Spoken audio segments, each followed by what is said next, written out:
Nagtatampo ako sa asawa ko. Uy, iba yan. Bakbakan yan, ah. Ewan ko kung petty lang ba ako o petty wap.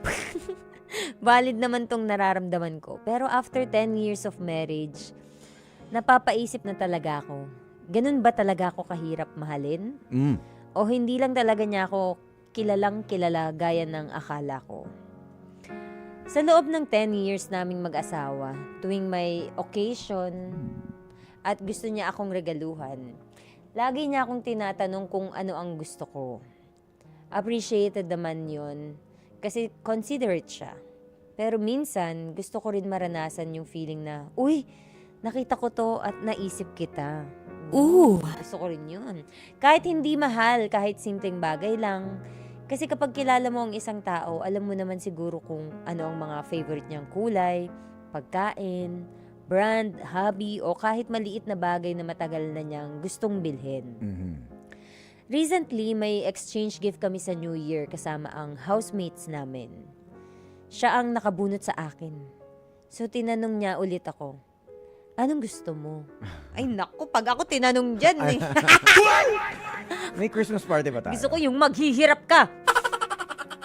May Christmas party bang, through FM?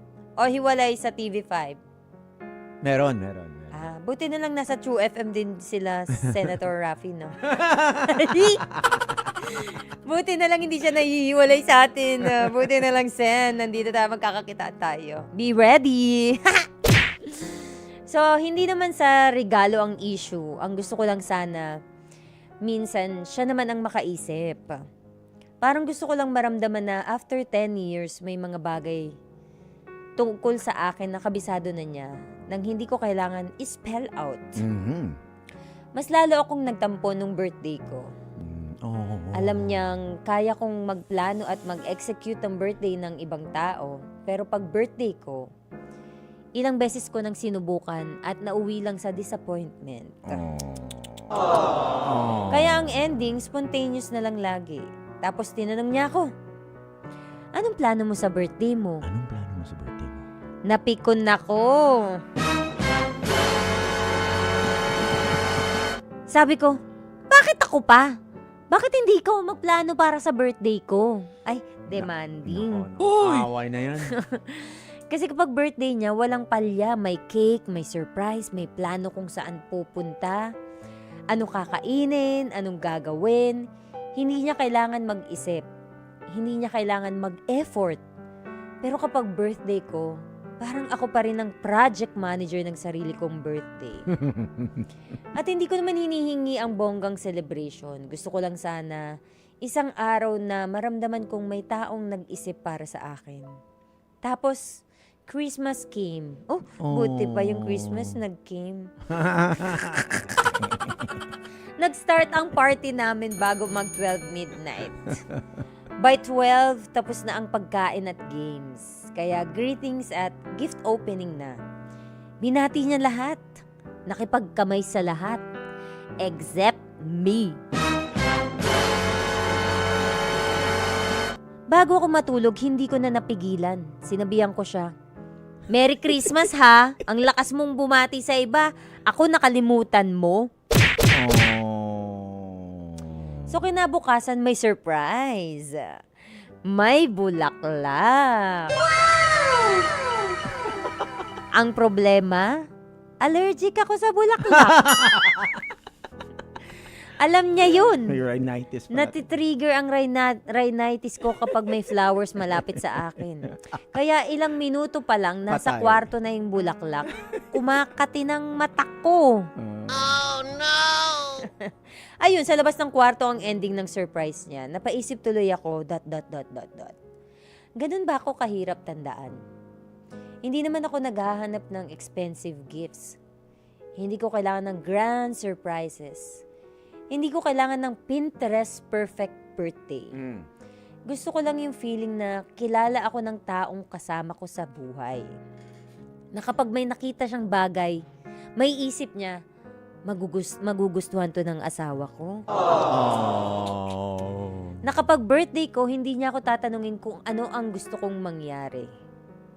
dahil kahit papaano may naisip na siyang gawin para mapasaya ako.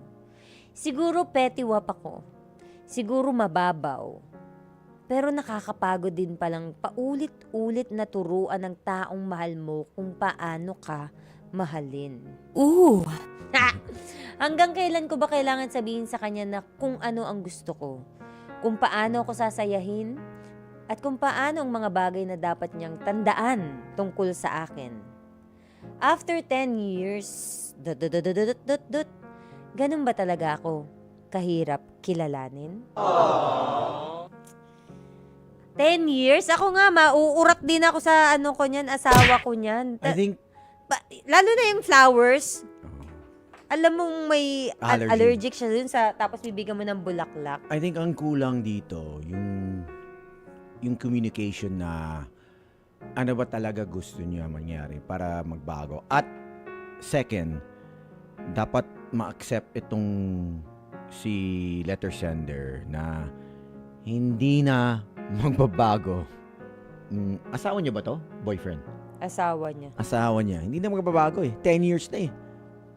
Di ba? Mhm. Ang dapat mag-adjust itong babae kasi hindi mo pwede i-force eh. Itong lalaki, wala siyang pake sa birth date, season, na Christmas, na batiin ikaw, or special holiday, na or anniversary, wala. Wala sa ano niya, DNA. Mag-remember ng special dates o magbigay ng special maghanda ng special occasion. Hindi sa kanya yung tao na magpapa-surprise, sariling kusa. Ito yung nakikita sa sa mga yung mga single. Ayoko yung lalaki na what do you want to eat? Where do you want to eat? Dapat alam mo na. Ikaw mag-plan.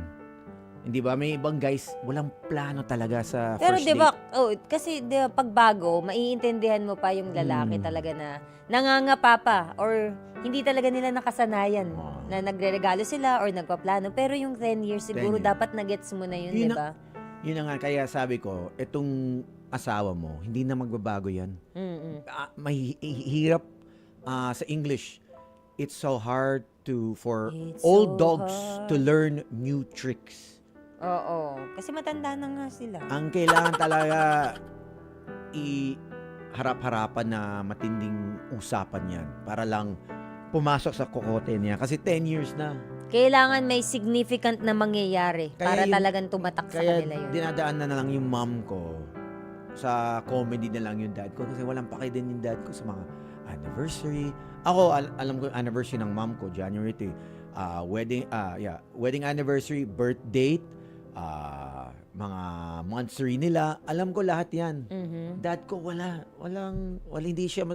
hindi siya sweet. But, ang sabi ko sa mom ko, kung may sakit ka, nandyan dad ko. Kung may kailangan ka, nandyan ang dad ko. But yung mga special dates, balance lang.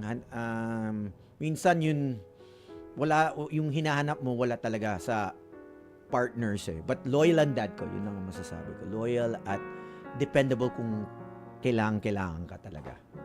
May sarili-sarili silang Kanya-kanya yan. strengths and weaknesses. Pipili ka yun, lesser evil eh. Yun, okay, ito, maalala sa mga dates.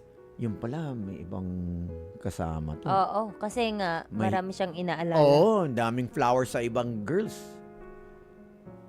So, be thankful na sana loyal to. Mukha naman nagtatry yung lalaki kasi nga para magbigay siya ng bulaklak pero yun nga, insensitive nga, tanga-tanga. Mga kapatid, patuloy po kayong tumutok sa 105.9 True FM para sa totoong balita, impormasyon, music and entertainment. At mag-subscribe sa aming YouTube channel at podcast at sundan nyo kami sa Facebook, Instagram, X at TikTok sa True Network PH. Bisitahin ang aming website sa truefm.ph.